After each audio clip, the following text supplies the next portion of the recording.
దీన్ని ఇంకా విస్తృతంగా చేసేటట్టు మీరు ఒక మంచి ప్రయత్నం చేయండి. ఒక రాజకీయ పార్టీగా మేము మీకు అండగా నిలబడడానికి కోసం ఈరోజు వచ్చాం. మా గుంటూరు జిల్లా అధ్యక్షుడు గాది వెంకటేశ్వరరావు గారు కానీ, మా జనసేన పార్టీ నాయకులందరూ కూడా ఎప్పుడు కూడా మీకు ఈ సమస్య పైన మీరు చేస్తున్న పోరాటం మీరు అడిగి అడిగి అడిగి అలసిపోయారు కాబట్టి మీరు చివరికి ఈ స్థాయికి వచ్చారు. రిప్రజెంటేషన్లు ఇచ్చారు, ఎవరు పట్టించుకోవడం లేదు కాబట్టి ఈ పరిస్థితి వచ్చింది. ఈ రోజున స్పందించలేని ప్రభుత్వం స్పందన కార్యక్రమం ఏర్పాటు చేస్తుంది.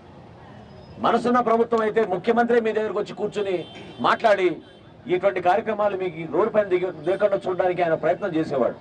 అది మాత్రం ఇక్కడ జరగలేదు. రాష్ట్ర వ్యాప్తంగా మీరు చేస్తున్న ఈ ఆందోళన మీకు రావాల్సిన బెనిఫిట్స్, అది ఆరోగ్యపరమైన బెనిఫిట్స్ కానివ్వండి, రిటైర్మెంట్ బెనిఫిట్స్ కానివ్వండి, లేదా వేతనాల విషయంలో కానివ్వండి, తప్పకుండా కూర్చొని చర్చించుకుని ఒక సమగ్రమైన ఆలోచనతో ప్రతి కుటుంబానికి ప్రతి ఎంప్లాయీకి న్యాయం చేసే విధంగా ప్రభుత్వాలు నిలబడాలి. అటువంటి ప్రభుత్వం కోసమే మేము రాబోయే రోజుల్లో ముందుకెళ్ళి స్థాపించబోతున్నాం.